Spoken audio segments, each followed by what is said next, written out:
यानंतर मी आमच्या राष्ट्रीय अध्यक्षांचं लक्ष वेधू इच्छितो की आपल्या मराठवाड्याच्या आध्यात्मिक आघाडीचे प्रमुख हे आमचे राम मोहिते पाटील आहेत आणि त्यांच्या धर्मपत्नी ह्या सीताबाई आहेत. या सीताबाई निरक्षर आहेत पण 5 देशाचा दौरा त्या करून आलेल्या आहेत.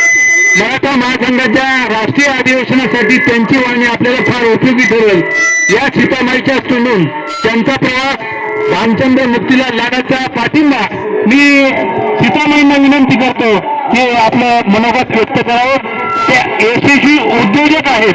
आवळा कॅन्डीचा त्यांचा उद्योग आहे, हॉटेल व्यवसाय आहे आणि आता राम आपल्या बरोबर त्यांनी पाठवलेले आहेत. रामाचा वनवास संपलेला आहे. सीताबाई सुद्धा आपल्या बरोबर निश्चित येतील.